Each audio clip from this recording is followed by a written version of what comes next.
Hello, it's Miss Julia again. I'm here to read you another story. Today's story is Leo the Lop. When I was a girl, we used to raise rabbits, and some of our rabbits were lop-eared rabbits. And we had at least one who was named Leo, because this story was my mom's favorite. Leo reminds us that we are all normal, however we are. Leo the Lop, written by Stephen Cosgrove, illustrated by Robin James. In a warm, gentle corner of a soft green forest, a whole bunch of bunnies were born. There were so many rabbits, you almost wouldn't believe it. There were white ones, brown ones, even some with spots, and every one of them had a little pink nose, fluffy white tail, and two pointed ears that stood straight up in the air. All of them, that is, except Leo. Now, it wasn't that Leo didn't have a little nose or a fluffy tail, for he did. What he didn't have was ears that stood straight up in the air. Instead of standing up, they hung straight down. That really didn't matter to Leo because he thought he was just as normal as could be. Besides, he couldn't see his ears anyway. Day by day, as the rabbits got older, they began to notice that Leo was slightly different. The more they looked at him, the funnier it seemed. It got so bad that the entire burrow of bunnies would roll on the ground, holding their sides in fits of laughter every time Leo walked by. You've got to admit that a rabbit walking around with his ears dragging in the dirt is pretty funny. Now Leo was very confused. He didn't see anything so funny about the way he looked. His fur was the same. His tail was the same. As far as Leo was concerned, he was perfectly normal. Finally, out of frustration, he asked, "How come you guys are always laughing at me?" For a moment, the other rabbits tried to be serious, but they just couldn't hold back the laughter. One of the rabbits finally blurted out, "Your ears, you dope! They drag on the ground! You just aren't normal!" Leo looked down and, sure enough, there were his ears dangling in the dust.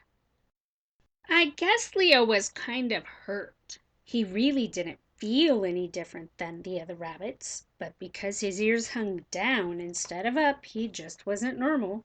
He thought. All I need is to exercise a little bit, and my ears will stand up just like all the normal rabbits. So with that in mind, he struggled and strained, trying to make them stand up. Unfortunately, the best he could do was to get them to stick straight out, and he could only do that for a minute. Then, no matter how hard he tried, they would flop back to the ground in a puff of dust. Well, thought Leo, that didn't work. Maybe if I show my ears which way to go, they'll get the idea and go there on their own. Very carefully he climbed a tree and, after cautiously hooking his hind legs around the branch, he dangled over upside down. Sure enough, his ears hung straight down. Leo must have hung that way for nearly an hour when a voice made him look around. "What you doing that for?" spoke the voice. Leo looked around and there, right before him, hanging from another branch, was a possum. "Well," said Leo, feeling a little foolish, "I'm hanging upside down so my ears will learn which way they're supposed to go, so I can be a normal rabbit." "What's normal?" asked the possum. "Before, when I saw you on the ground, your ears looked normal. Now they look upside down." Leo thought and thought, and he didn't have the answer. So with a flip, he dropped to the ground. He thought. If my ears going down are normal, then the other rabbits with their ears going up aren't normal. The more he thought about the other rabbits, the funnier it became. With a laugh and a giggle, he raced off to tell them what he had discovered. In bursts of laughter, he told the other rabbits what he had found out. At first, they didn't know whether to believe him. And then they started to look at one another and realized that Leo could be right. "Oh dear, what are we going to do?" they cried. "I've got an idea," said one of the rabbits. He picked up 2 rocks and with some twine he tied them to the ends of his ears.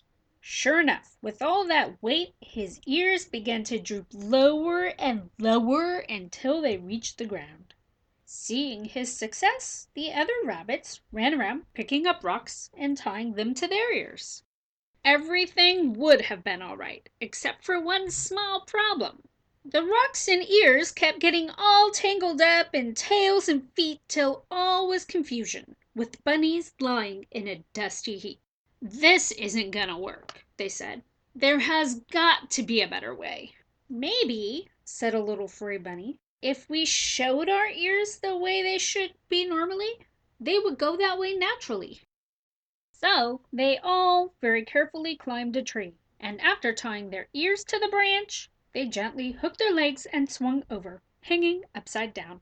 Sure enough, every one of those bunnies' ears hung up instead of down. They must have hung that way for a long time when a voice made them look around. "What you doing that for?" asked the voice. They looked, and right before them, hanging from a branch, was that very same possum. "Well," they said, feeling a little dumb, "we're hanging this way so our ears will be normal like Leo's." "What's normal?" asked the possum. "Before, when I saw you all on the ground, your ears looked normal. Now they look upside down." They all thought and thought. And, they couldn't answer the question either. Carefully, they untied their ears and flip-flopped to the ground below. The rabbits thought and thought. If we're normal and Leo is normal, then normal is whatever you are. With a hop and a giggle, they raced off to tell Leo what they had learned. After listening to their story, Leo had to agree that normal is whatever you are. And from that day forward, the rabbits of the burrow lived very normal lives in the soft, warm forest. So if you are a rabbit and your ears go up or down, try to remember Leo and the lesson that he found. Leo did still have one small problem. His ears always drooped in his soup.